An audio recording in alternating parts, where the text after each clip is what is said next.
పాండవులు అర్జునుడు సుభద్రయందుకు జన్మించినవాడు అభిమన్యుడు. అభిమన్యుడు కుమారుడు పరీక్షిత్ మహారాజు. ఆ పరీక్షిత్ మహారాజు కుమారుడు జన్మేజయ మహారాజు తన ప్రజలకు శుభం కలుగ చూసి చిరకాలం చేయదలిచిన యాగాన్ని ఆరంభించాడు.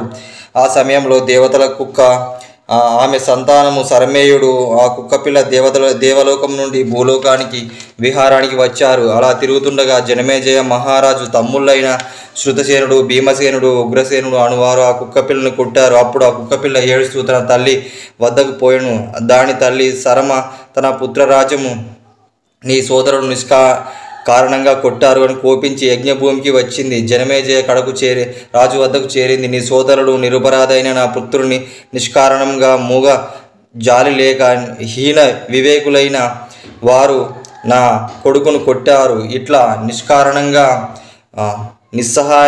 నిస్సహాయాలను అవమానించే వారిపై అనుకోని ఆపదలొచ్చి పడతాయని శపించి వెళ్ళిపోయింది. ఆ కాలంలో ఉదంకుడు అనే మహర్షి ఉండేవాడు. జనమేజయ మహర్షిని చూడడానికి వచ్చాడు. జనమేజయ మహారాజు అర్ఘ్యపాదాలు సత్కరించి, జనమేజయ మహారాజా, తక్షకుడు దుష్టుడు గురువు కార్యనిర్వహణకు పోచున్న నన్ను బాధించాడు. అంతేకాదు నీ తండ్రి పరీక్షిత్ మహారాజు వంటి ఉత్తములను వంచనతో చేరి కాటు వేసి చంపాడు. ఇట్టి దుష్టుని వాణి దుష్ట జాతిని శిక్షించుటకు సర్పయాగం చేయమని ప్రేరేపించాడు. జనమేజయ మహారాజు సర్పయాగాన్ని తప్పక చేయదలుచుకున్నాడు.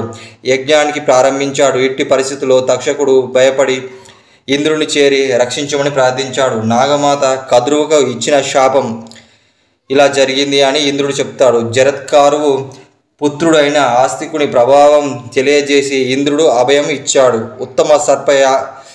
ఉత్తమ సర్పములను యాగాగ్నికి పడవేయుట గమనించిన వాసుకి సోదరు అయిన జరత్కారువును చూసి, అమ్మ, నీ పుత్రుడైన ఆస్తికుని పంపి జనమేజయ మహారాజు చేయు సర్పయాగాన్ని ఆపించు అని చెప్పింది. సర్ప జాతిని రక్షించు అని కోరింది. ఆస్తికుడు మేనమామ అయిన వాసుకి తల్లికి నేను సర్పయాగాన్ని మానిపిస్తా అని చెప్తాడు. ఆస్తికుడు ధైర్యంగా ఉండుర్రి అని చెప్పి వేదాంతలతో కలిసి యాగభూమికి చేరుకుంటాడు. ప్రభువైన జనమేజయ మహారాజు వద్దకు వెళుతాడు. అందరూ వాడిని చూసి ఆహ్వానం పలుకుతారు.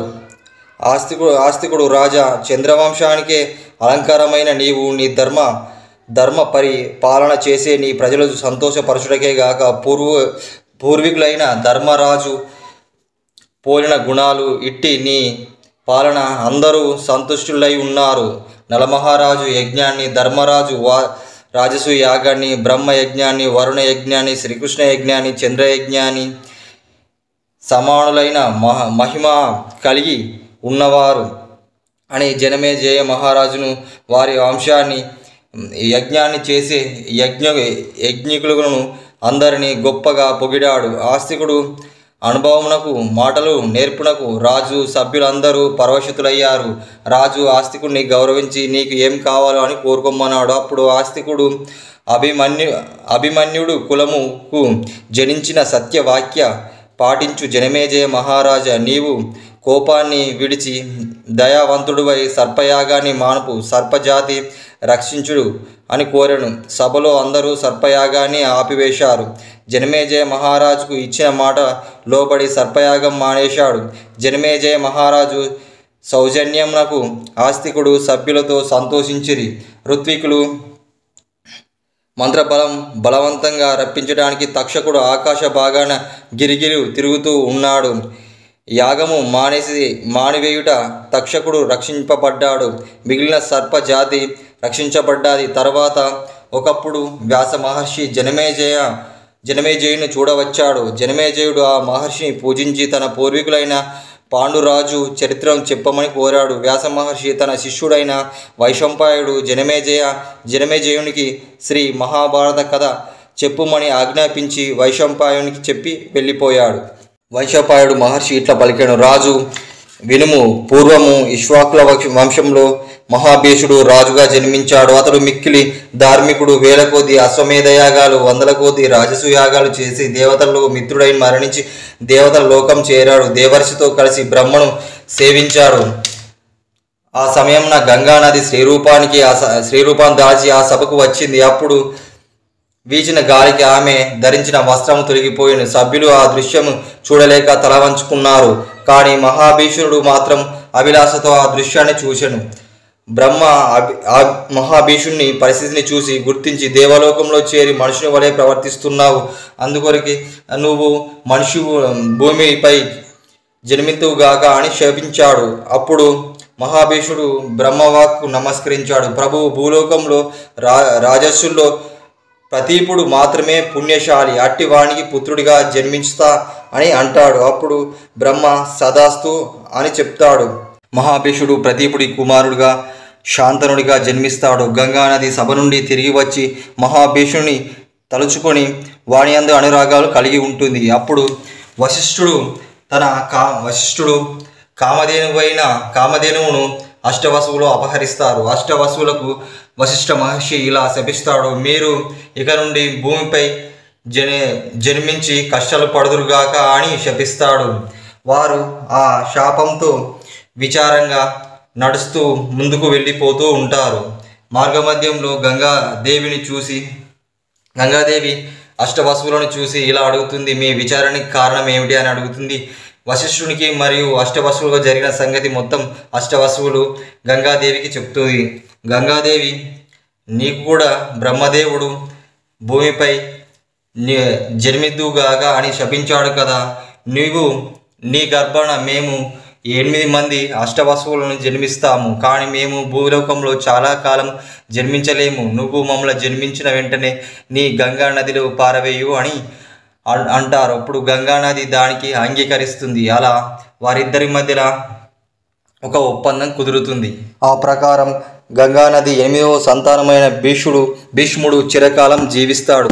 ప్రతిభ మహర్షి గంగానది తీరంన తపస్సు చేసుకుంటే గంగానది శ్రీరూపం దాల్చి వచ్చి వాని కుడితుడపై కూర్చుంటుంది. నన్ను నీ భార్యగా స్వీకరించు అని కోరుతుంది. ప్రతిపుడు, నేను అగ్నిసాక్షిగా వివాహం చేసిన భార్యను తప్ప మరొకని పొందగోరను. ఇట్టి నాతో ఈ విధంగా పలుకుట నీకు న్యాయం కాదు. మరి సంతానము కూర్చుండవలసిన కుడితోడపై నువ్వు కూర్చున్నావు, కావున నా కుమారుడికి భార్య కమ్మని చెప్తాడు. గంగానది అందుకు అంగీకరించి వెళ్ళిపోతుంది. ప్రతీపుడి పుత్రుడైన శాంతనుడు రాజు చేసి తపోవనానికి ఎగుతాడు. నాయన, గంగానది తీరంన ఒక కన్య చూసి, నేనే నా పుత్రునికి భార్య కమ్మని చెప్పాను. ఆమె అంగీకరించింది. కావున నీవు ఆమె ఇష్ట ప్రకారం ప్రవర్తించు అని చెప్పి అందుకు శాంతనుడు అంగీకరించాడు. ఒకనాడు శాంతనుడు ఒంటరిగా వేటకు పోయాడు. తిరుగుచుండగా గంగానది తీరాన చేరాడు. ఆ సమయంలో తేజస్వి సుందరి అగు కన్య చూశాను. ఆమె సౌందర్యానికి పరవశుడై చుండెను.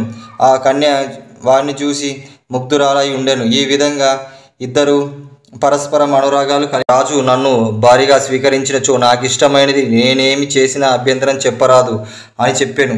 శాంతకునుడు, అలాగే నీకు ఇష్టమైనదే అలాగే చేద్దును అని పలికాడు. ఈ నియమానికి ఒప్పుకున్నాడు శాంతకుడు మారు మాట్లాడలేదు. ఆమె శాంతకుని భార్య అయ్యాను. ఆమె గంగానది అన్న విషయం శాంతకునికి తెలియదు. ఆమె తానెవరో చెప్పలేదు. వశిష్ఠ శాపం అనుసరించి మానవ జన్మెత్తవలసి వచ్చింది. వసువులకి, శాంతకునికి మరియు గంగాదేవికి పుత్రులుగా జన్మించిరి. మానవ రూపంలోనున్న గంగ పుట్టిన శిశువును వెంటనే గంగ ప్రవాహంలో పాడవేసింది. శాంతకునుడు భయపడ్డాడు. మానవ రూపంలో ఉన్న గంగయు వరుసగా జన్మించిన పుత్రులు 7గురిని నీటి ప్రవాహంలో విడిచి చంపేసెను. ఇట్లా 8వ మారు ఆమెకు గంగకు కుమారుడు కలిగేను. శాంతకునుడు ఆమెతో పుత్ర సంతానం కలుగుడనే అరుదు. అట్టి పుత్రులను చంపిన క్రూరురాలు తేజస్విరాలి అయినా కూడా చంపుడ నీకు ఇలా అంగీకారమేనా నిష్ఠూరంగా పలికాడు. ఆమె తన నియమాలకు భంగం కలిగిందని ఆ బాలుని దేవవ్రతుని పేరుతో నామము పలికెను. కొంతకాలము నా దగ్గరనే పెరుగుతాడని గంగాదేవి శాంతకునికి విడిచి పుత్రునితో సహా వెళ్ళిపోయాడు. శాంతకుడు విస్మయంతో విషాదంతో నగరానికి తిరిగి వెళ్ళాడు. ఇతరుల రాజు గెలుచుకుని ప్రజలను న్యాయధర్మ పాలనతో పరిపాలిస్తున్నాడు. కీర్తి ప్రతిష్టలు వచ్చెను. ఒకనాడు వేటకు పోయెను. గంగానది తీరము పోయెను. అప్పుడు గంగానదిలో ఆ బాలునితో సహా గంగాదేవి శాంతకుని వద్దకు వచ్చి, రాజు, ఇతడే నీ పుత్రుడు. వశిష్ఠుని వద్ద వేదంగాలు నేర్చుకున్నాడు. అస్త్ర విద్యలో పరశురాముని శిష్యుడు. పరశురాముని అంతటి వాడు. ఇట్టి నీ పుత్రుని స్వీకరించు అని పలికాడు. ఆ బాలుని బాల వీరుణ్ణి శాంతకునికి ఇచ్చి వెళ్ళిపోయాను. ఆ శాంతకునుడు మహానందంతో వారిని తీసుకొని పోయి యువరాజుగా చేశాను. ఇట్లా 4 సంవత్సరాలు గడిచినాయి. శాంతనుడు ఒకనొకనాడు వేటకు పోయి యమునా నది తీరాన చేరాడు. అపూర్వమగు సువాసనలు గమనించిన ఆ పరిమళాన్ని వచ్చుచున్న వైపుకు పోయి యమునా నది తీరంలో ఉన్న యోజన గాంధీయ సుందరిని చూశాడు. ఆమె అపూర్వ సౌందర్యవతికి ముగ్ధుడైన శాంతనుడు ఆమెను వివాహం కోరాడు. ఆమె దశరాజు వద్దకు వెళ్ళి మీ అభిప్రాయాన్ని చెప్పుమన్నాడు. దశరాజు కుమార్తె తనకిచ్చిన వివాహం చేయుమని దశరాజా మీ కూతురి నాకిచ్చి వివాహం చేయమని అడిగాడు శాంతనుడు. నీ తర్వాత రాజు కావాలి, నీ తర్వాత నా కూతురి కుమారుడే రాజు కావాలి. నీకు ఇష్టమైనచో నీకు నా కుమార్తెనిచ్చి వివాహం చేయుదును అని శాంతనుడితో చెప్తాడు. మరి యొక్క దానికి కూడా కోరుకుంటాడు. దశరాజు తన నియమాలను మారదని పలుకుడచే నిరాశపడి శాంతనుడు ఇంటికి తిరిగి వెళ్తాడు. విచారణతో అతడు రాజ్య కార్యాలను విడిచి విచారంగా ఉంటాడు. గంగా శాంతనుని పుత్రుడైన దేవవ్రతుడు తండ్రి విచారానికి గమనించిన కారణంగా అప్పుడు శాంతనుడు తన వివాహ అభిలాషను చెప్తాడు. అప్పుడు దేవవ్రతుడు తనకు తండ్రికి కలిగిన బాధను చూసి భరించలేక మహావైభవంగా దశరాజు వద్దకు పోయి తన తండ్రికి యోజన గాంధిని సత్యవతిని ఇచ్చి వివాహం చేయుమని కోరాడు. అప్పుడు దశరాజు తన నియమం చెప్పాడు. అప్పుడు దేవవ్రతుడు నా తండ్రి వల్ల నీ యందు కలిగిన పుత్రుడే రాజగును, అతని రాజుగానే నేను మిగిలిన వారము సేవింతుము అని ప్రతిజ్ఞ చేసి వెళ్తాడు. దశరాజు నీవు నీ మాటలు పాటింతువు, కానీ నీ పుత్రుడు నీ వలె నుందురా అని ప్రశ్నించగా దేవవ్రతుడు నేను వివాహం ఆడిన యావజ్జీవ బ్రహ్మచర్యాన్ని పాటిస్తున్నాను మరి అని ప్రతిజ్ఞ చేస్తాడు. దేవవ్రతుడు పితృభక్తుడు. ప్రతిజ్ఞ మెచ్చి దేవతలను మునులను పుష్పవర్షాన్ని కురిపిస్తారు. వారిని భీష్ముడు అని మెచ్చిరి. దశరాజు సంతోషంతో తన కుమార్తెను సత్యవతిని శాంతకునికిచ్చి వివాహం గావించాడు. శాంతకుడు దేవవ్రతుడు భీష్మునగు గల పితృభక్తితో సంతోషించి వానికి స్వచ్ఛ మరణం తన ఇష్ట ప్రకారం మరణించినట్టు శక్తిని వరము నిచ్చారు. శాంతనుడు సత్యవతి అందు చిత్రాంగుడు విచిత్ర వీర్యుడు పుత్రుడిద్దరు కలిగారు.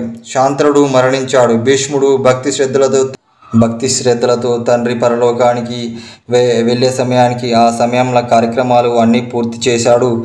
భీష్ముడు చిత్రాంగుడు రాజుగా అభిషేకించాడు. చిత్రాంగుడు గంధర్వులతో యుద్ధం చేసి మరణించాడు. అప్పుడు భీష్ముడు విచిత్ర వీర్యుని రాజు చేశాను. విచిత్ర వీరునికి వివాహము కావలసి ఉండెను. వ్యాస మహర్షికి అంబికకు ధృతరాష్ట్రుడు విదురుడు జన్మిస్తాడు. వ్యాస మహర్షికి అంబాలికకు పాండురాజు జన్మిస్తాడు. ధృతరాష్ట్రుడు జన్మించే సమయంలో అతనికి కన్నులు కనిపించవు, అందుకని అతనికి ధృతరాష్ట్రుడు అని పేరు పెట్టారు. అలాగే అంబాలికకు జన్మించే పాండురాజుకు చర్మ సంబంధ వ్యాధితో జన్మిస్తాడు కాబట్టి అతనికి పాండురాజు అని పేరు పెట్టారు. ధృతరాష్ట్రుడు పాండురాజుకు విద్యలను నేర్పించాడు. భీష్ముడు 101 సంతానం నందు యోగము గాంధారికి కలదని విని భీష్ముడు ధృతరాష్ట్రునికి భార్యగా చేయదలిచాడు. గాంధారి దేశము రాజును అంగీకరింపజేసి గాంధారిని ధృతరాష్ట్రునికి ఇచ్చి వివాహం చేస్తాడు. గాంధారి నా భర్తకు లేని చూపు నాకెందుకని నేను నా భర్త వలనే చూడను అని తన కన్నులకు వస్త్రం కట్టుకుంది. ఈ విధంగా ఆమె కన్నులుండి కూడా చూపును నివారించుకున్నది. తన పాతివ్రత్యానికి దృఢనిశ్చయంతో తన వ్రతము పాటించను. పాండురాజు విద్యలన్నిటి అందు మరింత నేర్పు వహించను. తన పరాక్రమలందు వినయదలందు భీష్మునికి ఆనందం కలిగెను. వీని వలన కురు కుమారుడు మరింత కీర్తి శ్రేష్ఠుడు అవుదురని భీష్ముడు తలచాడు. పాండురాజునకు వివాహం చేయదలిచాడు. తగిన వారెవరని విదురునితో ఆలోచించారు. కుంతి భోజకుడు కుంతీదేవికి స్వయంవరం ప్రకటించాడు. పాండురాజు తన పరాక్రమాలతో రాజులను గెలిచాడు. ఆమెను వివాహం చేసుకున్నాడు. ఆ తర్వాత భీష్ముడు యమునా నది మద్ర రాజకుమారి మద్రుని వివాహమాడెను. అన్ని దిక్కుల నుండి రాజులను గెలిచెను. వారి నందరి ధృతరాష్ట్రుడు సామంతులు గావించెను. వారు దగ్గర నుంచి అపారమైన ధనము మరియు రత్నములు గజములు తెచ్చి ధృతరాష్ట్రునికి కప్పంగా ఇచ్చారు. పాండురాజు తనకు తెచ్చిన సంపదలు ధృతరాష్ట్రుడు అనుమతితో భీష్మునకు, సత్యవతికి, అంబాలికకు, బ్రాహ్మణులకు ఇచ్చెను. పాండురాజు సహాయంకు ధృతరాష్ట్రుడు మహావైభవంగా 100 అశ్వమేధ యాగాలు చేశాడు. ఒకప్పుడు పాండురాజు భార్యలిద్దరితో మాద్రీదేవి కుంతితో హిమాలయ ప్రాంతాల్లో వేటాడబోతున్నాడు. ఆ ప్రాంతంలో 2 కలిసి ఉన్న లేడీ జంటలను చూసి తన బాణంతో కొట్టి ఒకదాన్ని చంపేస్తాడు. అలా చచ్చిపోయే లేడీ ఇలా శపిస్తుంది, నీవు కూడా ఈ రతి సమయంలో కలిసే సమయానికి నీ భార్యతో కలిసే సమయానికి చనిపోతావని శపిస్తుంది. దానితో బాధపడి అలా విచారంగా ఉండిపోతాడు పాండురాజు. కుంతీదేవి దేవతల వ్రతం చేసి వారి వరంతో పిల్లల్ని పొందాలనుకున్నది. అప్పుడు వాయుదేవుణ్ణి ప్రార్థించి వాయుదేవుని వరంతో భీముణ్ణి పొందింది. ఇంద్రుణ్ణి ప్రార్థించి అర్జునుడిని పొందింది. ధర్మదేవతను ప్రార్థించి ధర్మరాజును పొందింది. దుర్వాసుని ప్రార్థించి నకల సహదేవుల్ని పొందింది. అలా 5 కుమారులు కుంతీదేవికి దేవతల వరం వల్ల జన్మించారు. కుంతీదేవికి కలిగిన సంతానాన్ని చూసి అసూయ చెంది గాంధారి తన గర్భంపై కొట్టుకుంటుంది. ఆ గర్భంలో ఉన్న పిండాలు 100 ముక్కలై కింద పడి ఉంటాయి. వ్యాస మహర్షి వాటిని వచ్చి నేది కుండల్లో ఉంచి భద్రపరుస్తాడు. అలా భద్రపరిచిన వాటి నుంచి జన్మించిన వారే కురువీరులు. పాండురాజు మాద్రితో వాంఛించున్న వినకుండా కిందముని శాపం పట్టించుకోకుండా మాద్రితో రమించెను. శాప ప్రభావంతో మరణించెను. మాద్రి మరణించిన భర్తపై పడి విలపించుచుండెను. కుంతీదేవి పుత్రతో జరిగిన దానికి శోకించి కుంతి తన బాలుల్ని ఊరుకోవించి కుంతి హస్తినాపురానికి వెళ్ళిపోయింది. వారు భీష్ములకు జరిగిన దానిని గురించి చెప్పారు. నాటికి 15 దినముల కిందట పాండురాజు మరణం జరిగిందని వివరించిరి. భీష్ముడు కుంతికి ఆమె పుత్రులకు ఆదరించి పాండురాజుకు పరలోక క్రియలను నిర్వహించాడు. ఒకనాడు వ్యాస మహర్షి తల్లియగు సత్యవతి, అమ్మ, సంసార సంచలము సంపద ఎండ మావులుగా రాబోవు కాలం కంటే గతకాలమే మేలు. ధృతరాష్ట్రుడు పుత్రుడు దుష్టుడు, అందుచేత కురువంశానికి కీడు పుట్టెను. దాని ఫలితంగా ధృతరాష్ట్రుడే అనుభవిస్తాడు. మీరిట్టి దారుణాన్ని చూడలేరు. వీరిని విడిచి వనములకు పోయి తపము ఆచరించబోవు అని చెప్పాడు. సత్యవతి భీష్మ విదురులకు సమ్మతంతో అంబాలిక వనములకు పోయెను, తపమాచరించెను. వారు 3 మరణించి ధృతరాష్ట్రుడు, పాండు రాజుపుత్రుడు ప్రేమతో తన పుత్రులను సమానంగా ఉన్నారు. పాండురాజు పుత్రుడు అందరికీ ప్రేమ అభిమానాలు పంచుతున్నారు. ఆటల పాటల్లో భీముడు పరాక్రమాన్ని అసూయపడ్డ రాజకుమారులు వారిపై ద్వేషం కలిగించుకున్నారు. పగబట్టి దుర్యోధనుడు భీముణ్ణి చంపాలని మిగిలిన వారు చంపుట తెలియక రాజ్యమంతా మనమే ఉన్నామని తలిచారు. తాము చేసిన ప్రయత్నము నిష్ఫలమైంది. దుర్యోధనులు సిగ్గుపడ్డారు, కానీ తమ ప్రయత్నాన్ని వదులుకోలేరు. భీష్ముడు, ధృతరాష్ట్రుడు, పాండురాజు కుమారులు కృపుని వద్దకు పోయి ద్రోణుని వద్ద విద్య నేర్చుకున్నారా? వైశంపాయనుడు చెప్పినట్టుగా జనమేజయ మహర్షి కృప ద్రోణాచార్యుల వృత్తాంతాన్ని వివరించని వైశంపాయనుని అడిగాడు జనమేజయ మహారాజు. గౌతమ మహర్షికి మరియు ఒక అప్సరసకు జన్మించిన వాడే కృపాచార్యుడు. శాంతనుడు కృపాచార్యుడిని పెంచి పెద్ద చేసి విద్యాబుద్ధులు నేర్పిస్తాడు. కృపాచార్యుడు దగ్గర పాండవులు మరియు కురు కుమారులు విద్యాబుద్ధులు నేర్చుకుంటారు. భరద్వాజ మహర్షికి మరియు అప్సరసకు జన్మించిన వాడే ద్రోణాచార్యుడు. ద్రుపదుడు ద్రోణాచార్యుడు భరద్వాజ మహర్షి వద్ద విద్యా అభ్యాసాలు పూర్తి చేశాడు. ద్రుపదుడు పాంచాల దేశానికి రాజు అయ్యాడు. ద్రోణుడు కృపుని సోదరిని కృపిని పెళ్లి చేసుకొని అశ్వత్థామ అను పుత్రుణ్ణి కన్నాడు. ద్రోణాచార్యుడు పరశురాముని వద్దకు వెళ్ళి పరశురాముని దగ్గర దివ్య అస్త్ర విద్యను నేర్చుకున్నాడు.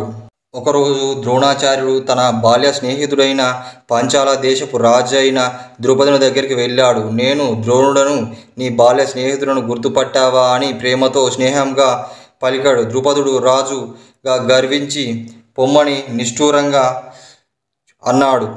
ద్రోణుడు అవమానంతో హస్తినాపురానికి భార్య పుత్రులు అగ్నిహోత్రంతో శిష్యులతో వచ్చాడు. అప్పుడు కురుకుమారులందరూ బంతితో నాడుచుండ్రి. ఆ బంతి నూతిలో పడెను. నూతిలో నున్న బంతిని తీయుటకు తేలికగా కుమారులు నిర్విహితులైరి. ద్రోణుడు నాకు నేర్పులను చూడుచున్నాడు. బాణ పాశంతో వల్ల బంతిని తీసి రాజకుమారుడికి ఇచ్చాడు ద్రోణాచార్యుడు. ఆశ్చర్యపడ్డారు రాజకుమారులు. వాణి వద్ద అస్త్రవిద్య నేర్చుకోవాలనుకున్నాడు. ద్రోణుని వృత్తాంతాన్ని భీష్ముడు పూర్తిగా చెప్పాడు ద్రోణాచార్యుడు. ద్రౌపదుడు చేసిన అవమానం కూడా చెప్పాడు. ద్రోణుని మాటలు విన్నాక భీష్ముడు ఆనందపడి తనకు మనమల్లకు చూసి వీరికి గురువుగా ఉండు, యుద్ధ విద్యలను నేర్పించు అని ద్రోణాచార్యుడు చెప్పాడు. ద్రోణాచార్యుడికి వారి కుమారులను అప్పగించాడు. ద్రోణాచార్యుడు వారిని శిష్యులను స్వీకరించాడు.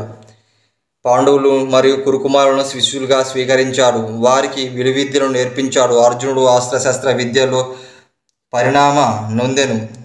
వినయవంతుడు ద్రోణాచార్యుని సేవించి గురువత్సలంతో ప్రేమ పొంది ఉన్నాడు. ద్రోణపుత్రుడైన అశ్వత్థామ అర్జునునికి నేర్పించునకు అసూయపడను. అర్జునుడు కౌశల్యంను చూసి పరశురాముడు పూర్వం విల్లు పట్టినట్లే ఉండునని అర్జునుడితో మెచ్చుకునసాగాడు. హిరణ్య ధనుడనే కిరాతకుడు రాజు కుమారుడు ఏకలవ్యుడు ద్రోణుని వద్ద ధనుర్విద్యలను అభ్యసించడానికి వచ్చాడు. ద్రోణాచార్యుడు తాను రాజకుమారులకు తప్ప కిరాతకులకు వంటి ధనుర్విద్య నేర్పించను అని ఏకలవ్యునితో చెప్తాడు. నిరుత్సాహపడిన ఏకలవ్యుడు విచారంతో వెళ్ళిపోతాడు. ద్రోణుని ప్రతిమను చేసి దాన్ని పూజించి భక్తి శ్రద్ధలతో ధనుర్విద్య అభ్యాసాన్ని చేస్తాడు. అందులో నేర్పు సాధిస్తాడు. ఏకలవ్యుని చూసిన అచట ద్రోణ ప్రతిమను చూసి రాజకుమారుడు ఏకలవ్యుని విషయాన్ని ద్రోణాచార్యుడికి చెప్తారు. అర్జునుడు ద్రోణాచార్యుడితో ఏకాంత గురువయ్యారు. వీరు ఏరువాక చూడడానికి వెళ్ళారు అడవిలోకి. తన శిష్యులు అందరూ అడగసాగారు. ద్రోణాచార్యుడు అర్జునుడితో కలిసి ఏకలవ్యుని చూడడానికి వెళ్ళారు. ఏకలవ్యుడు ద్రోణుని మిగులు గౌరవించాడు. గురుదక్షిణగా ఏమివ్వాలని అడిగాడు. ద్రోణాచార్యుడు అర్జునుని సంతృప్తికై ఏకలవ్యుని కుడి చేతి బొడనవేలు గురుదక్షిణగా కోరాడు. ఏకలవ్యుడు గురుభక్తితో బొడనవేలు కోసి ద్రోణాచార్యుడికి ఇచ్చాడు. ఈ విధంగా ఏకలవ్యుడు విలువిద్యలో నేర్చుకున్నాడు. అర్జునుడి వేదన నశించింది. అర్జునుడు అందరిలో ఉత్తముడయ్యాడు. అర్జునునికి ధనుర్ కౌశలమునకు తన యందు కలిగిన అతి ప్రేమ మెచ్చుకున్నాడు. అతని ద్రుపదునికి గెలిచి పరాభవించి నా వద్దకు తీసుకువస్తాడు అనుకున్నాడు. అర్జునుడికి అనేక విద్యలను నేర్పించాడు. ద్రోణాచార్యుడు కురుకుమారులకు విద్యా పాటలు ప్రదర్శించిన ధృతరాష్ట్రుని అనుమతితో వ్యాసుడు భీష్ముడు పెద్దలను సమక్షంలో ప్రదర్శనకు చేయడానికి విశాలమైన రంగస్థలాన్ని ఏర్పాటు చేయించారు. ధృతరాష్ట్రుడు తన రాణివాసం సభకు వచ్చేసి ఉన్నాడు. కుంతి వచ్చి గాంధారి ధృతరాష్ట్రుని వద్దకు కూర్చున్నారు. అందరూ ఒక స్థలంలో కూర్చొని ఉన్నారు. విదురుడు ధృతరాష్ట్రుడి వద్ద నుండి రంగస్థలంకు చేరను విశేషాలన్నీ చెప్తూ ఉండెను. వ్యాసుడు భీష్ముడు పెద్దలు వచ్చి ఆసనాలు అధిరోహించారు. అప్పుడు ద్రోణాచార్యుడు పుత్రుడైన అశ్వత్థామ రంగస్థలాన్ని నిలిచాడు. భీముడు దుర్యోధనుడు గద యుద్ధం ప్రారంభమైంది. నేర్పుతో చూపవలసిన యుద్ధాన్ని దారి తప్పినది ప్రేక్షకులు గగ్గోలు పెడుతున్నారు. ద్రోణాచార్యుడు అశ్వత్థామను పంపించి యుద్ధాన్ని ఆపించారు. అటు పిమ్మట నా ప్రియశిష్యుడైన అర్జునుడు నేర్పు చూడమని ప్రకటించాడు. ప్రేక్షకులు పలు విధములుగా అర్జునుడిని మెచ్చారు. వారి మాటలు విన్న కుంతి మిక్కిలి ఆనందం కలిగింది. అర్జునుడు విచిత్రమైన బాణ ప్రయోగాలు కౌశల్యాన్ని చూసి అప్పుడు కర్ణుడు రణరంగంలోకి దిగాడు. రంగద్వారంలో నిలిచిన ప్రేక్షకులను దృష్టి ఆకర్షించాడు కర్ణుడు. దుర్యోధనులు కర్ణుని వెనుక నిలిచారు. పాండురాజు ద్రోణాచార్యుని చేరి అప్పుడు కర్ణుడు అర్జునుడు చేసిన విద్యా విన్యాసాలు శస్త్ర విన్యాసాలన్నింటినీ చూసేశారు. అప్పుడు కర్ణుడు అందరి సమీక్ష అర్జునుడితో ద్వంద్వ యుద్ధం చేయదలసినదిగా ప్రకటించాడు. కర్ణుడు అర్జునుడు నడుమ తనను యుద్ధం సంసిద్ధుడు కావాల్సిందిగా చెప్పాడు కర్ణుడు. వారిద్దరికీ ఒకరినొకరు బాణ పరంపరతో కుప్పలు వేసినట్టుగా జనులపై వారిద్దరూ కనబడు లేదన్నట్టుగా బాణ ప్రయోగం జరిగింది. కృపాచార్యుడు అర్జునునికి నడుమ నిలిచి ద్వంద్వ యుద్ధం సమాన స్థాయి వారికే జరగవలనని అంటాడు. అర్జునుడు కుంతి పాండురాజు పుత్రుడు. నీ తల్లిదండ్రులు ఎవరో చెప్పమని నీ స్థాయి సమానమైనదో కాదో మాకు తెలియాలనుకుంటాడు. అప్పుడు ద్వంద్వ యుద్ధం ఆగిపోతుంది. అప్పుడు కర్ణుడు తల వంచుకొని నిలిచి ఉంటాడు. అప్పుడు దుర్యోధనుడు, ఆచార్య, నేను ఈ వీరుని అంగరాజ్యానికి రాజుగా చేస్తున్నానని దుర్యోధనుడు చెప్తాడు. వెంటనే ఆ విషయాన్ని భీష్ముడు ధృతరాష్ట్రుడు అనుమతితో కర్ణునికి అంగరాజ్యాన్ని ఇస్తాడు. ఇలా అంగరాజ్యానికి వచ్చిన తర్వాత కర్ణునికి దుర్యోధనుడు చూసి బదులుగా నీకేమి కావాలో, నీకేం చెయ్యాలో చెప్పమని అడుగుతాడు. దుర్యోధనుడు, నీ స్నేహం నాకు ఇష్టము సమాధానంగా చెప్తాడు. వాటి సభ ముగుస్తుంది. నాటి రాత్రి సుయోధనులకు అర్జునుడికి భయము వీడి సుఖనిద్ర పడుతుంది. కుమార అస్త్ర విద్య ప్రదర్శనలో ఒక విధంగా ముందు జరగబోవు మహాభారత యుద్ధంకి నాంది జరిగి ద్రోణాచార్యుడు తన శిష్యులందరినీ పిలిచి, మీ విద్యా అభ్యాసాలు పూర్తయ్యాయి, మీరు నాకు కావలసిన గురుదక్షిణ ఇవ్వండి అని అడిగారు. దానికి కురు పాండవ కుమారులు ఏం కావాలో కోరుకోమన్నారు. అప్పుడు ద్రోణాచార్యుడు ద్రుపదుడు బంధించి తీసుకొని రమ్మన్నాడు. ఇది నాకు కావలసిన గురుదక్షిణాలు పలికాడు. దుర్యోధనుల కురు కుమారులు వెళ్ళి పాంచాల రాజ్యం వైపు సాగారు. ద్రుపదుని ముందు నిలవలేక దుర్యోధనుడు ఓడిపోయాడు. మళ్ళీ అర్జునుడు వెళ్ళి పాంచాల దేశంపై దాడి చేసి ద్రుపదుని పట్టుకొని వచ్చి ద్రోణాచార్యునికి అప్పగించాడు. అలా ద్రోణాచార్యుడి కోపం చల్లారింది. ధృతరాష్ట్రుడు, భీష్ముడు, విదురుడు అందరూ కలిసి ఆలోచించి ధర్మరాజును యువరాజుగా పట్టాభిషేకం చేశారు. పాండవులు అందరూ ఆనందంతో ఉన్నారు. కానీ దుర్యోధనుడు మాత్రం బాధపడ్డాడు. దుర్యోధనుడు, కర్ణుడు, శకునులు ధృతరాష్ట్రునికి కలిసి వారి బాధను పలుమార్లు చెప్పుకున్నారు. ధృతరాష్ట్రుడు పాండవులను పిలిచి పాండురాజును స్మరిస్తూ దుఃఖిస్తున్నట్టు, మీరు మీ తల్లితో పాటు పుణ్యక్షేత్రాలు కాశీనగరానికి కొంతకాలం ఉండి మళ్ళీ తిరిగి రాండి అంటూ ఇది నా మాట అని వారికి చెప్పాడు. ధర్మరాజుతో పాటు పాండురాజులు అందరూ దీనికి అంగీకరించారు. కాశీనగరానికి బయలుదేరబోతున్నారు. దుర్యోధనుడు పురోచనుడు అనే వ్యక్తిని పిలిచి, నీవు వారికంటే ముందుగా కాశీనగరానికి వెళ్ళి అక్కడ మహోత్తరమైన లంక ఇంటిని నిర్మించి ఆ ఇంటిలో పాండవులను ప్రవేశపెట్టు అని చెప్తాడు. దుర్యోధనుడు పురోచనుడిని, నేను రాజు అయిన వెంటనే నీకు రాజభోగాలు అన్నీ నీకు ఉంటాయి అని పురోచనుడికి చెప్తాడు. పురోచనుడు దానికి అంగీకరిస్తాడు. పాండవుల కంటే ముందుగా కాశీనగరానికి పురోచనుడు వెళ్తాడు. పాండవులకు కాశీనగరానికి చేరుకుంటారు. అక్కడ పురోచనుడిని కలుసుకుంటారు. పురోచనుడు నిర్మించిన ఇంటిలో పాండవులు ఉండటానికి ఒప్పుకుంటారు. ధర్మరాజు పురోచనుడు నమ్మినట్టు ప్రవర్తిస్తాడు. ఆ ఇంటి నిర్మాణ విధానాన్ని గ్రహిస్తాడు. విదురుడు దుర్యోధనుని ఆలోచనలను గమనించిన విదురుడు కనికుడు అనే ఒక వ్యక్తిని పిలిచి, నీవు కాశీనగరానికి వెళ్ళి పాండవులు ఉంటున్న ఇంటి నుండి అరణ్యానికి సొరంగ మార్గం నిర్మించు అని చెప్తాడు. పురోచనుడు రాబోవు కృష్ణ చతుర్థి పాండవులు ఆ ఇంటిలో ఉంటున్న ఇంటికి కాల్చమని కిరాతక శ్రీనికి చెప్తాడు. పురోచనుడు కిరాతక శ్రీని కుంతీదేవి సేవకురాలుగా నియమిస్తాడు. ఆమె తన 5 పుత్రులతో వచ్చి పాండవులకు సేవ చేస్తున్నది. అర్ధరాత్రి భీముడు పురోచనుడు కంటే ముందుగానే తన లంక ఇంటికి నిప్పు అంటిస్తాడు. నిద్రలో ఉన్న తల్లి సహోదరులు తనపై ఎక్కించుకొని భీముడు కనికుడు తవ్విన స్వర్గం నుంచి మహా అరణ్యంలోకి వెళ్తాడు. అరణ్యంలోని హిడింబ అనే రాక్షసుడు నివసిస్తూ ఉంటాడు. ఆ పాండవులు చంపి తెమ్మని తన చెల్లి హిడింబికి చెప్తాడు. కానీ ఆమె భీముడి చూసి పెళ్లి చేసుకోవాలనుకుంటుంది. భీముడు దీనికి ఒప్పుకోలేడు. హిడింబి కోపంతో వెళ్ళి తన అన్న హిడింబ రాక్షసునికి చెప్తుంది. భీముడు మరియు హిడింబ రాక్షసునికి మల్ల యుద్ధం జరుగుతుంది. హిడింబ రాక్షసుడు మరణిస్తాడు. అదే సమయంలో కుంతీదేవి అక్కడికి వస్తుంది. జరిగిన సంగతి హిడింబ రాక్షసుడు అయిన చెల్లెలు హిడింబి కుంతీదేవితో చెప్తుంది. కుంతీదేవి భీముడిని హిడింబికి ఇచ్చి వివాహం జరిపిస్తుంది. కొన్ని సంవత్సరాల తర్వాత భీమునికి హిడింబికి పుత్ర సంతానం కలుగుతుంది. వాని పేరు ఘటోత్కచుడు అని పేరు పెడతారు. ఘటోత్కచుడు పాండవులతో అలా కొన్ని సంవత్సరాలు గడిచిన తర్వాత పెరిగి పెద్దవాడవుతాడు. పెరిగి పెద్ద అయిన తర్వాత తన తల్లిని తీసుకొని వనంలోకి వెళ్ళాలనుకుంటాడు.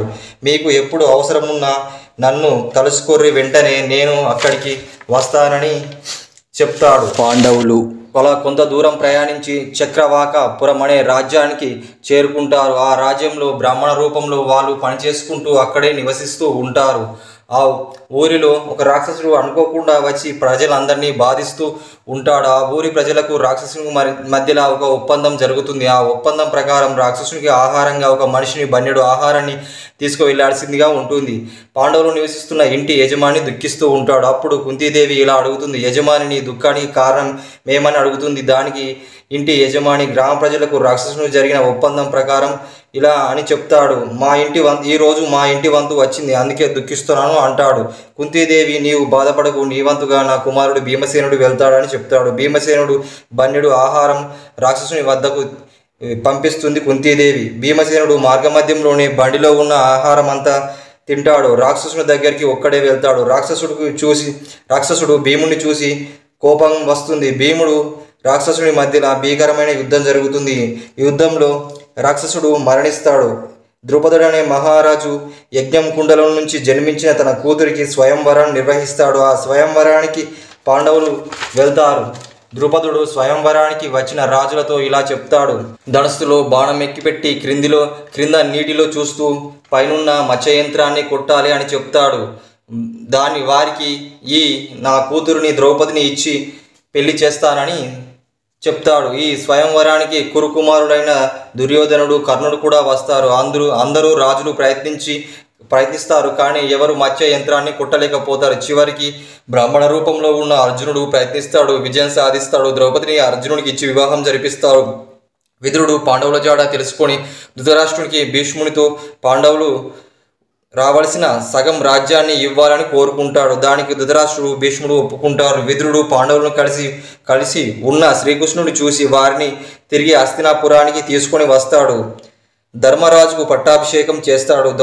ద్రౌపదిని పట్టపురాణిగా అవుతుంది.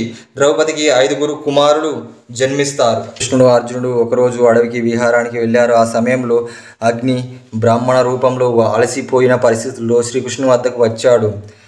వారు ఆ బ్రాహ్మణుని గౌరవించి కూర్చోబెట్టుకొని అతడు వారితో, నేను అమిత భోజనుని, మీరు సమర్థులైనచో నాకు ఇష్టమైన భోజనము పెట్టుర్రి అని కోరుతాడు. శ్రీకృష్ణ అర్జునుడు నీకు ఇష్టమైన భోజనం పెడతామని పలుకుతారు. అప్పుడు నాకు ఇష్టమైన ఆహారం ఇంద్రుని కాండవనం. ఇంద్రుడు దీనిని అమృతం వలె రక్షిస్తున్న మిక్కిలి భక్తి శ్రద్ధలతో రక్షిస్తున్నాడు. ఇంద్రుని రక్షణలో సర్వ ప్రాణులు పుష్కలంగా నిండి ఉన్నాయి. మీరిద్దరూ అస్త్రశస్త్రంలో పరాక్రమశాలుడు. ఇంద్రుని నివారింపగలరు. మీ రక్షణలో నేను ఈ వనాన్ని భక్షిస్తా అని అగ్నిదేవుడు ప్రార్థిస్తాడు. అగ్ని మాటలు విన్న అర్జునుడు, ఇంద్రుని నివారింపడానికి మాకు చాలినన్ని దివ్య బాణాలు లేవు కనుక మాకు బాణ ప్రయోగమునకు నా బలము తగిన విల్లు లేదు, రథములు లేవు. శ్రీకృష్ణుడు నాకు తగిన ఆయుధాలు లేవు, అందువలన మాకు శక్తి లేదు, ఉత్సాహం కలుగుడలేదు అని అంటాడు. అర్జునుని మాటలు విన్న అగ్ని సర్వోత్తమైన గాంధీవ విల్లును, అక్షయ బాణాలను అర్జునునికి ఇస్తాడు. శ్రీకృష్ణునికి సుదర్శన చక్రాన్ని, కౌదవ గదను శ్రీకృష్ణునికి ఇస్తాడు. వాటి ప్రభావాన్ని వివరిస్తాడు. అగ్ని మహోత్తరమైన కాండవానాన్ని దహింప ఆరంభిస్తాడు. దేవతలు భయపడే ఇంద్రుణ్ణి ఈ విషయాన్ని చెప్పి అగ్నిపై జలధారలు కురిపింపజేస్తారు. అర్జునుడు తన బాణం పరంపరతో పైనున్న బాణను చినుకు కూడా పడకుండా గొడుగుగా నిర్మిస్తాడు. అప్పుడు తక్షకుడు కుమారుడు సర్పరాజు ఆకాశ మార్గంలో వెళ్ళాలని ప్రయత్నిస్తాడు. అర్జునుడు వేసిన బాణాలకు తన తోకకు తగిలి ఆ పాము ఆ అగ్నిలో పడి మరణిస్తుంది. అర్జునుడు అశ్వసేన కూడా చంపబోతున్నాడు. ఇంద్రుడు మాయ వలన అశ్వసేనుడు రక్షించబడ్డాడు. ఇంద్రుని సేనలు దేవవీరులు శ్రీకృష్ణ అర్జునుని చుట్టుముట్టారు. శ్రీకృష్ణుడు అర్జునుని జయించలేకపోయారు. ఇంద్రుడు ఆకాశవాణి మాటలు విని యుద్ధాన్ని ఆపించాడు. రాక్షసుడు సోదరుడు మయుడను అర్జునుని శరణు కోరాడు. అర్జునుడు వానిని రక్షించాడు. శ్రీకృష్ణుడు అర్జునుని నిర్వహించిన కాండవ దహనం అత్యద్భుతంగా మానవులు రానిదిగా ఉన్నది. ఇట్టి ఘనకార్యము జరిపించిన శ్రీకృష్ణ అర్జునులకు మెచ్చుకున్నాడు. ఇంద్రుడు దేవతలతో వారికి కడకు వచ్చి ఇంద్రుడు అర్జునకు అనేక దివ్య అస్త్రాలను ఇచ్చి అర్జునుడు మిత్రునిగా ఉండమని శ్రీకృష్ణుడు కోరాడు. శ్రీకృష్ణుడు సుభద్రను అర్జునునికి ఇచ్చి పెళ్లి చేస్తాడు. మయుడు అర్జునునికి నమస్కరించి, మహానుభావ, నీవు నా ప్రాణదాతవు, నీకు ఇష్టమైన దాన్ని చేయుట నాకు ఇష్టమని చెప్తాడు. అర్జునుడు శ్రీకృష్ణుని చూసి వీనికి ఏమైనా పని ఇప్పించు అని అంటాడు. శ్రీకృష్ణుడు చిరకాలం ఆలోచించి ధర్మరాజు ఆనందంగా ఉండేటట్టు సభ భవనాన్ని నిర్మించుమని మయునికి చెప్తాడు. మయుడు దానికి 14 నెలల కాలం పడుతుందని చెప్తాడు. 8,000 రాక్షసులు కింకరుడు దానికి అవసరమవుతారని చెప్తాడు.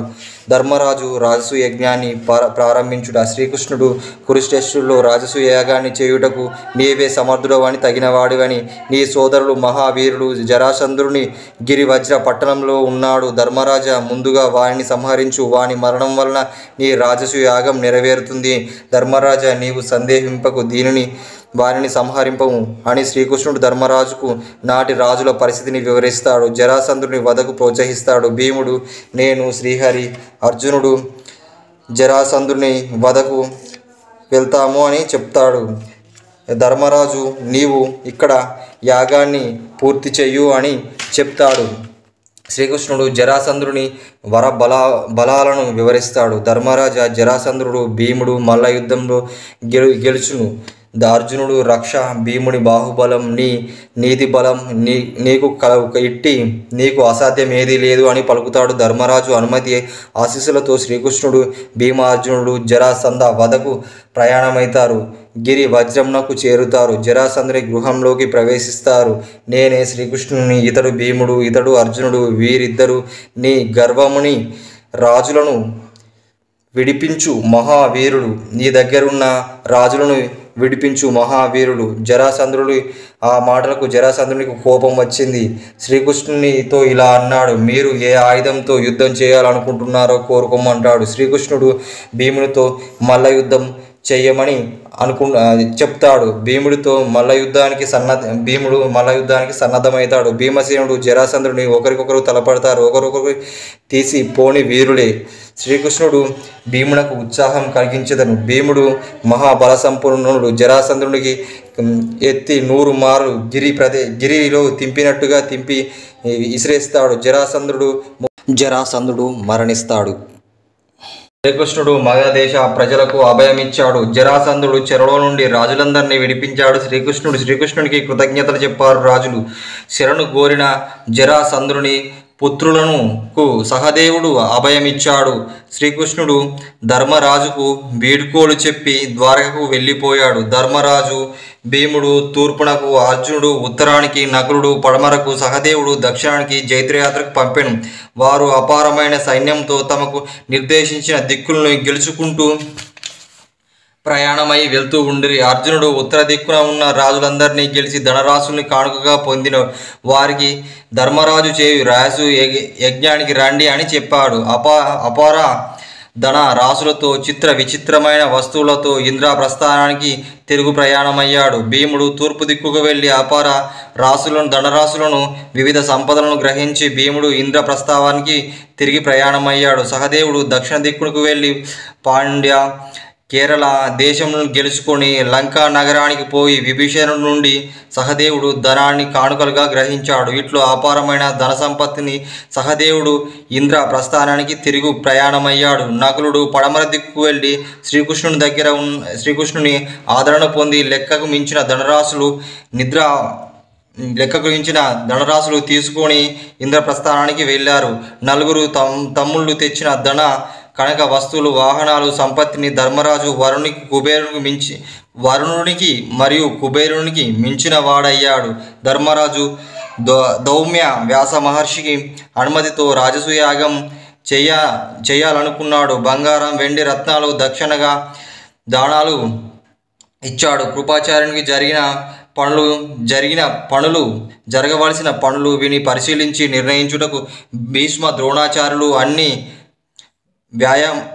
విషయాలందు విదురుడు 4 దిక్కుల నుండి వచ్చిన రాజులకు ఇచ్చి కానుకలు గ్రహించుటకు దుర్యోధనుని భోజనం శాలయందు దుస్సాహనుని అధికారిగా ఉంచిరి. ఈ విధంగా యజ్ఞం నిర్వహణ తగునట్లుగా నేర్పించి ధర్మరాజు రాజసూయ యజ్ఞాన్ని ఆరంభించి బంధుమిత్రులతో పరివారంతో సమీక్ష నారదుల సమధ్యుల భీమాదుల సహాయంతో జగన్నాథుడు శ్రీకృష్ణుడి సంరక్షణలో రాజసూయ యాగాన్ని పూర్తి చేశారు. దుర్యోధనుడు శకునుడు మయసభ వైభవాన్ని చూడడానికి వెళ్ళిరి. మరికొన్ని దినంలో ఇంద్రప్రస్థావనం. దుర్యోధనుడు ఆ సభలో వింతగా ఆశ్చర్యపడి యందు తిరుగుతూ ఉన్నాడు. తెరిచి ఉన్న ద్వారము చూసి మూసి ఉన్నదని తెలిసి, మూసి ఉన్న ద్వారము చూసి తెరిచి ఉన్నదని తెలిసి ప్రవేశించబోయాడు. గోడను కొట్టుకున్నాడు, భంగపడ్డాడు. ఇట్టి వారిని చూసి ద్రౌపది పాండవులు నవ్వారు. ధర్మరాజు ఆ విషయాన్ని ఎరిగి భీమునిచే దుర్యోధనునకు వస్త్రము నగలను ఇప్పించాడు. దుర్యోధనుడు అవమాన భారానికి కలిగి హస్తినాపురానికి తిరిగి వచ్చాడు. దుర్యోధనుడు ధర్మరాజు రాజసూయ యాగాన్ని చేసినందుకు అసూయపడ్డాడు. తనకు వాంఛ నెరవేరదని అసాధ్యమని తెలుసుకున్నాడు. రాజకార్యంలో వినోదంలో విలాసంలో విడిచి కృషించి ఉన్నాడు దుర్యోధనుడు. శకుడు దుర్యోధనుని విచారానికి కారణమేమని అడిగాడు. ధృతరాష్ట్రుని కడకు తీసుకుని వెళ్ళాడు దుర్యోధనుని. దుర్యోధనుడు కృషించుట గమనించి దుఃఖించను. వాని బాధకు కారణమేమని అడిగాడు. దుర్యోధనుడు పాండవుల వైభవాన్ని తన అవమానాన్ని వివరించాడు. శకునుని నేను కపట ద్యుతమును ధర్మరాజు నోడించి వాని సంపదను నీకిత్తును దుర్యోధనుడితో ధృతరాష్ట్రుని ఎదుట పలికెను. దుర్యోధనుడు తండ్రితో నీవు శకుని మాటలు అంగీకరింపవని బలవంతం చేసెను. శకుని ధర్మరాజు నోడించి సంపదలు దుర్యోధనునికి ఇత్తునని దుర్యోధనులకు నచ్చ చెప్పే ప్రయత్నం చేశాడు. ధృతరాష్ట్రుడు శకుని మాయాజూద యుక్తం కాదని తెలుపుతాడు. పుత్రవాత్సల్య వ్యామోహంతో దుర్యోధనుని అభిప్రాయాన్ని అంగీకరిస్తాడు ధృతరాష్ట్రుడు. జూదమావుటకు మనోహరమైన భవనాన్ని నిర్మింపజేస్తాడు. విదురునితో ఏకాంతంగా శకుని దుర్యోధనుని అభిప్రాయాన్ని చెప్తాడు. విదురుడు ఈ విధం మంచిది కాదని అంటాడు. జూదము వలన శాంతము కలగదు, కలహాలు కలుగుతాయని అంటాడు. దీనికి నేను అంగీకరించనని స్పష్టంగా పలుకుతాడు. ధృతరాష్ట్రుడు మనమందరం ఉండంగా మన పిల్లలకి విరోధం కలగదు, భయం వలదు. నీవు ఇంద్రప్రస్థానానికి వెళ్ళి ధర్మరాజుని తీసుకుని రమ్మని విదురునికి ఆజ్ఞాపిస్తాడు. విదురుడు భీష్మునికి ఈ విషయం చెప్పి శకుని ఈ మాయా జూదాన్ని మంచిది కాదని పలుకుతాడు. ధర్మరాజు కూడా ఈ జూదాన్ని ఆడడానికి ఒప్పుకోడు. కానీ పెద్దల మాట కాదనరాదు, ఏమీ చేయాలనుకున్నాడు. ధృతరాష్ట్రుని మాట నీకు దాటరాదని అనుచు భార్యతో తమ్ములతో పరివారంతో హస్తినాపురానికి వెళ్ళాడు. భీష్మునికి నమస్కరించి వారి ఆశీస్సులు పొందాడు. ద్రౌపదికి గాంధారికి నమస్కరించి ఆమె ఆశీర్వాదాలు పొందింది. ధర్మరాజు దుర్యోధనుడు జూదమాడుతూ ఉంటాడు. ధర్మరాజు తన రాజ్యాన్ని కోల్పోతాడు మరియు తన తమ్ముల్ని జూదంలో కోల్పోతాడు. ఆఖరికి ద్రౌపదిని కూడా జూదంలో ఓడిపోతాడు. అలా ఓడిపోయిన ధర్మరాజు బాధపడుతూ ఉంటాడు. దుర్యోధనుడు వెళ్ళి ద్రౌపదిని తీసుకురమ్మని దుస్సాహనునికి చెప్తాడు. దుస్సాహనుడు ద్రౌపదిని తీసుకుని వస్తాడు. కానీ ఆమె ఏకవస్త్రంలో ఉంటుంది. దుర్యోధనుడు ఆమెను చూసి చాలా కించపరిచే మాటలు మాట్లాడతాడు. అలా మాట్లాడిన తర్వాత దుర్యోధనుడు ద్రౌపదిని తన తొడపై కూర్చోమని చెప్తాడు. ద్రౌపది దానికి బాధపడి అదే సమయంలో ధృతరాష్ట్రుడు అక్కడికి వస్తూ ఉంటాడు. ద్రౌపదికి మరియు అర్జునునికి పెళ్ళయ్యే సమయానికి ధృతరాష్ట్రుడు 3 వరాలు ఇస్తానని అంటాడు. కానీ ఆ సమయంలో ద్రౌపది నాకు ఇప్పుడు ఏమి అవసరం లేదు, నాకు అవసరం ఉన్నప్పుడు మీరు ఇవ్వండి అని అడుగుతుంది. ఆ జ్ఞాపకం గుర్తుకు వచ్చి ద్రౌపదికి ధృతరాష్ట్రునికి ఇలా అడుగుతుంది. ధర్మరాజు జూదంలో అన్ని కోల్పోయాడు, ఇవన్నీ నాకు తిరిగి ఇవ్వాల్సిందిగా ధృతరాష్ట్రుని వరం కోరుకుంటుంది. ధర్మరాజు దుర్యోధనుని వద్ద కోల్పోయిన ధనాల్ని, సైనికుల్ని, ద్రౌపదిని మళ్ళీ తిరిగి ధర్మరాజుకు అప్పచెప్తాడు. ధర్మరాజు బాధతో తిరిగి ఇంద్రప్రస్థావనానికి వస్తాడు. ధృతరాష్ట్రుడు చేసిన పనికి దుర్యోధనునికి ఇంకా తన కోపము చల్లారలేకపోయింది. దుర్యోధనుడు మళ్ళోసారి జూదం ఆడాలని అనుకుంటాడు. ఈ జూదం ఆడడానికి ధర్మరాజును తీసుకురమ్మని ఒక సైనికుని పంపుతాడు. సైనికులు మాయమాటలు చెప్పి ధర్మరాజును హస్తినాపురానికి తీసుకుని వస్తాడు. ధర్మరాజు మళ్ళీ జూదం ఆడడం ప్రారంభిస్తాడు. ఈసారి జూదంలో మణులు మాణిక్యాలు కాకుండా ఈసారి మీరు ఓడిపోతే 12 సంవత్సరాలు వనవాసం చేయాలని దుర్యోధనుడు ధర్మరాజుతో అంటాడు. ధర్మరాజు అలాగే అని అంటాడు. ఈసారి కూడా దుర్యోధని చేతిలో ధర్మరాజు ఓడిపోతాడు జూదంలో. ధర్మరాజు 12 సంవత్సరాల పాటు వనవాసం చేయడానికి వెళ్తాడు. పాండవులు తమ ఆయుధాలను ధరించి ద్రౌపది సహితులై ఉత్తర దిక్కుకు వచ్చారు. ఆ హస్తినాపుర పౌరులు ధర్మరాజును అనుసరించి ధర్మరాజు వారికి చెప్పారు వెనుకకు పంపించారు. వారు దుఃఖిస్తూ హస్తినాపురానికి తిరిగి వెళ్ళారు. పాండవులు గంగానది తీరాన చేరి ప్రయాణము పేరుగల మర్రి చెట్టు వద్ద విశ్రాంతి తీసుకున్నారు. పగలు రాత్రి ఉదయం అక్కడనే గడిచాయి. బ్రాహ్మణులందరూ అగ్నిహోత్రులతో శిష్యులతో భార్యాపుత్రులతో వేదమంత్ర పఠనం చేసి ధర్మరాజు వద్దకు వచ్చారు. తాము వారితో వనవాసం చేయదలిచినమని పలికారు. ధర్మరాజు, మేము సర్వం కోల్పోయాం, ఇట్టి మాతో వచ్చి మీరు భయంకరమైన బాధలు పడతారని పలుకుతాడు. కానీ బ్రాహ్మణులు వినలేదు. మీరు తప్ప మాకు మరో గది లేదు, మేము మిమ్ములను ఆశ్రయిస్తున్నాము అని పలుకుతారు. అడవిలో ఫలాలు తింటూ సంతోషంగా గడుపుదామని బ్రాహ్మణులు అంటారు. మీకు అపకారం చేసిన ధృతరాష్ట్రుని రాజ్యంలో మేము ఉండలేము అని బ్రాహ్మణులు పలుకుతారు. ధర్మరాజు వారి రాకడను అంగీకరించి, ధర్మరాజు ఆశ్రితులైన వీరందరినీ నేను ఎలా పోషించాలని అనుకుంటున్నాడు. ధర్మరాజు ఏమి చెయ్యాలో విచారిస్తున్నాడు. శౌనకాది బ్రహ్మర్షి వచ్చి తత్వబోధ చేశాడు. విచారపడవద్దు ధర్మరాజ తన సమస్యలు పురోహితులకు చెప్పాడు. ధర్మరాజు భౌమ్యుడనే ఆదిత్యుని అష్టోత్తరము మహిమ గురించి, దివ్యత్వం గురించి ధర్మరాజుకు చెప్పాడు. ధర్మరాజు భౌని మాటలు పాటించి ఆదిత్యుని మిక్కిలి నిష్ఠతో ప్రార్థించాడు. సూర్యుడు ప్రత్యక్షమై అక్షయ పాత్ర ఇచ్చాడు. ధర్మరాజు సూర్యుని బల ప్రభావం వల్ల ద్రౌపది వండిన అక్షయ పాత్రలో వేల కొద్దీ వందల కొద్దీ ఉన్న బ్రాహ్మణుల వారి పరివారాన్ని పోషిస్తూ ఉన్నది. వారందరూ తినగా పాండవులు తర్వాత భుజించేవారు. పాండవులు కొంతకాలం బ్రహ్మర్షి సంగములతో కలిసి కావ్యక వనము చేరారు. ధృతరాష్ట్రుడు విదురుని పిలిచి పాండవులు ఏం చేయబోతున్నారో చెప్పమని అడిగాడు. విదురుడు, పాండవులు దివ్య ప్రభావధీరుడు, భీమార్జునుడు మిక్కిలి పరాక్రమం కలవారు, వారిని నీ వెరగవు, వారి శత్రువులు విడవరు, వారి రాజ్యంను వారికి ఇచ్చేయు, ధర్మము నిలుపుకో.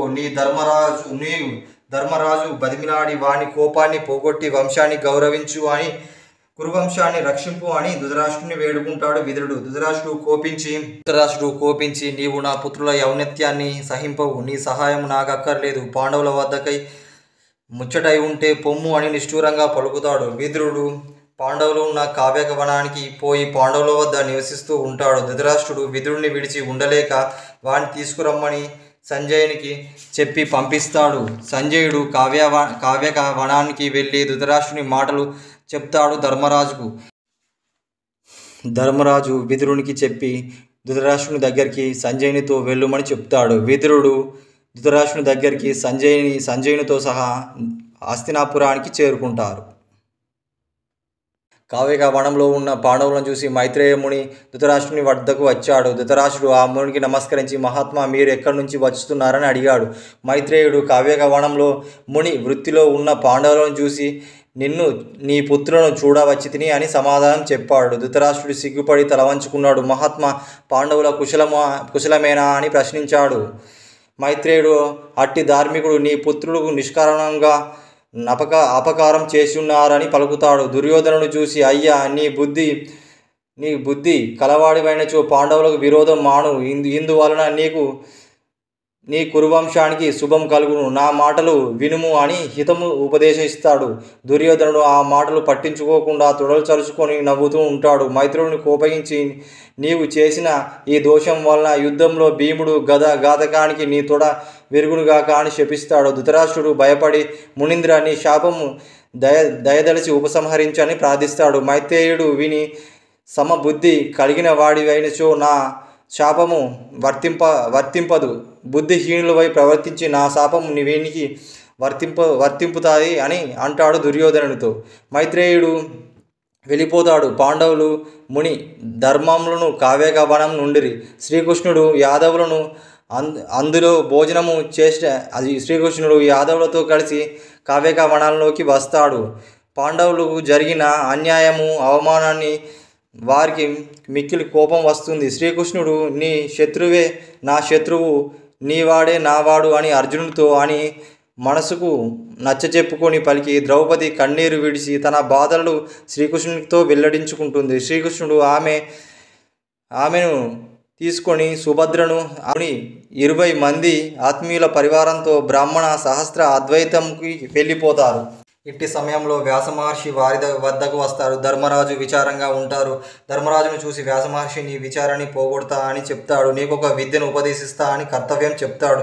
ధర్మరాజుకు స్మృతి అను విద్యను ఉపదేశిస్తాడు. దీన్ని అర్జునుడికి ఉపదేశిస్తాడు. అర్జునుడు దీనివల్ల తపస్సాలి పరక్రమంతుడై ఇంద్రాది దిక్పాదకులను శివుణ్ణి ప్రత్యక్షం గావించుకొని వారి అనుగ్రహం వల్ల దివ్య అస్త్రాలు సంపాదించుకుంటాడు. చిరకాలం మీరి వనంలో నుండిరి మరి ఒక చోటకు పోవడని చెప్పి వ్యాస మహర్షి వెళ్ళిపోతాడు.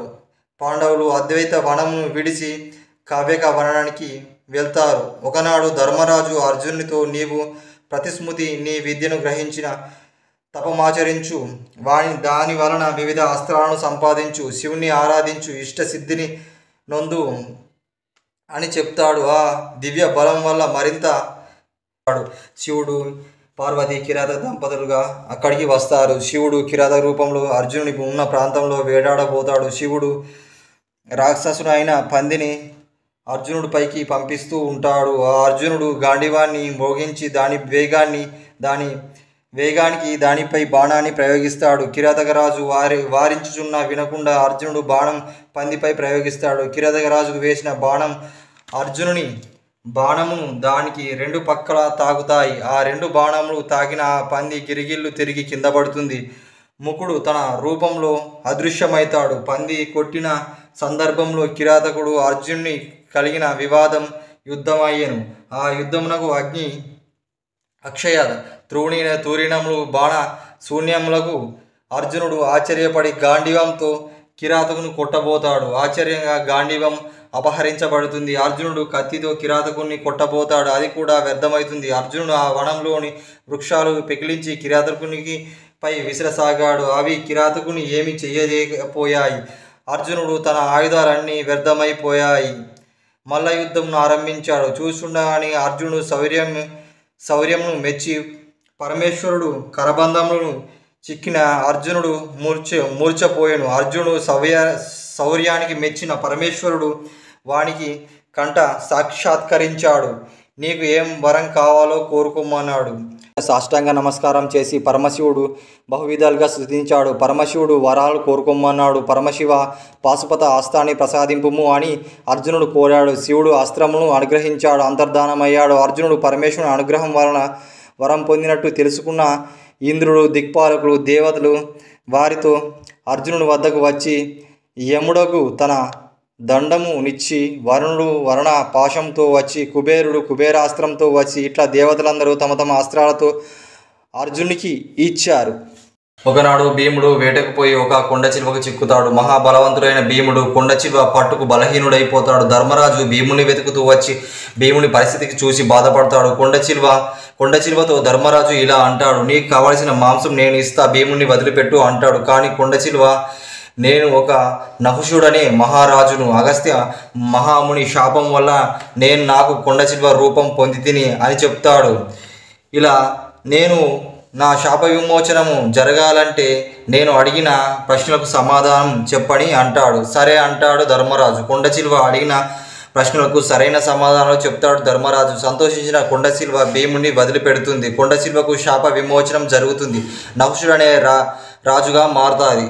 నహుషుడు వద్ద వేదాంతాలు ధార్మిక విషయాలు అడిగి తెలుసుకుంటాడు ధర్మరాజు భీముడు వారి ఆశ్రమం చేరుకుంటారు. శ్రీకృష్ణుడు తన దివ్యరథం ఎక్కి సత్యభామ సహితుడై ధర్మరాజు వద్దకు వస్తాడు. ధర్మరాజు అతని తమ్ములతో శ్రీకృష్ణునికి నమస్కరిస్తాడు. కావ్యక వనానికి నుంచి దైత్య వనానికి వెళ్ళిపోతారు పాండవులు.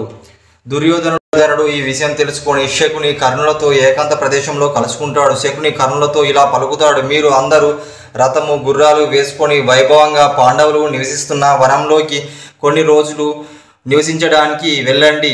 ఈ మన విలాసాలు చూసి పాండవులు బాధపడాలి అని చెప్తాడు. కర్ణుని శకుని వారు సరే అని బయలుదేరుతారు. పాండవులు నా ప్రదేశానికి చేరుకుంటారు. ఆ సమయంలో ధర్మరాజు యజ్ఞం చేస్తూ ఉంటాడు. దుర్యోధనుడు తన సైన్యాన్ని ఒక చెరువు గట్టున క్రీడా గృహము నిర్మించమని చెప్తాడు. ఆ చెరువు వద్ద గంధర్వులు దుర్యోధనుడికి ఇలా చెప్తారు, ఈ చెరువు వద్ద మీరు క్రీడాగృహం నిర్వహించకండి అని చెప్తారు. కానీ దుర్యోధనుడు అవేమీ పట్టించుకోకుండా క్రీడాగృహం నిర్మిస్తాడు. గంధర్వులు కోపించి వారు రాజైన చిత్రసేనుడికి చెప్తారు. చిత్రసేనుడు కర్ణుని మధ్య పెద్ద యుద్ధం జరుగుతుంది. అదే సమయంలో చిత్రసేనుడు తన సైన్యంతో దుర్యోధనుని తమ్ముళ్ళు పట్టుకోమని వారిని బంధించి చిత్రసేనుడికి అప్పగిస్తారు చిత్రసేన గాంధర్వ సైన్యం. ఆ సమయంలో దుర్యోధనుడు మంత్రులు వచ్చి ధర్మరాజును శరణు కోరుతారు. ధర్మరాజు వారిని రక్షించడానికి ఒప్పుకుంటాడు. దుర్యోధనుడు, వారి మంత్రులు భీమ, అర్జునుడు, నకుల, సహదేవులు వీరందరూ కలిసి గంధర్వులు గంధమాదన పర్వతం దగ్గర పోచున్న గంధర్వులను అడ్డగిస్తారు. గంధర్వులు అర్జునుడి మధ్య యుద్ధం జరుగుతుంది. గంధర్వ రాజు చిత్రసేనుడు అర్జునుడితో ఇలా పలుకుతాడు, ఈ వనంలో నివసించడానికి కారణం ఈ దుర్యోధనుడే కదా, ఇట్టి దుష్టుణ్ణి ఎందుకు విడిపిస్తున్నావని అంటాడు. దానికి అర్జునుడు, మా అన్న ధర్మరాజు దుర్యోధనుని తమ్ముళ్ళు విడిపించమని నన్ను కోరాడు, అందుకే విడిపిస్తున్నానని చెప్తాడు అర్జునుడు. దుర్యోధనుడు పాండవుల వలన బంధ విముక్తులైన సిగ్గుపడుచు వెళ్ళిన తన ఆగర్భశత్రువులైన పాండవుల దయాదక్షిణాంశే విడవబడినానని మనసంతా లజ్జాభారంతో కృంగిపోయి ఉండెను. ఏకాంతం మంచంపై పడి విచారక్రాంతులైన నిద్రాహారాలు మరిచి ఉండెను. కర్ణుడు దాన్ని చూసి కర్ణుడికి దీనత్వంని ఇట్లా వివరించను, గాంధర్వులు మమ్ముల బంధింపగా మనవారు ధర్మరాజును ప్రార్థించారు. ధర్మరాజు మనవారికి దైన్యంను చూసి జారిపడి తన తమ్ములను నన్ను విడిపించారు. గాంధర్వులు వారి మాటలు పట్టింపకపోయాను. గాంధర్వులతో భయంకరమైన యుద్ధం చేసి అర్జునుడు తన బాణ పరంపరం వారి గమ్యాన్ని నిరోధించాడు. గాంధర్వులు చిత్రసేనుడు మన ఆలోచనంతయు వివరించి, మహావీర దుర్మార్గుడు వీరిని సంబంధించిన వీరిని ఇంద్రుడు తెమ్మని మాకు ఆజ్ఞాపించాడు అని బదులిచ్చారు. అర్జునుని మాటచే మమ్ముల్ని ధర్మరాజుకు అప్పగించను. అతడు నాకై వారిని ప్రార్థించను, నన్ను విడిపించను. శత్రుడు దయచేత నేను విడిపింపబడితిని. ఇట్టి నేను బ్రతికి రాజ్యం నెట్ల పాలిద్దును. దుర్యోధనుడికి ఈ విధంగా పలికి ప్రాయోపవేశానికి ప్రారంభించాడు. నాగలోకంలో దాగి ఉన్న రాక్షస వీరులు దుర్యోధనుని పరిస్థితిని గమనించి ఆత్మీయుడని వారిని నిర్ణయించుకొని విచారించి వాని ప్రాయోపవేశానికి నివారించారు.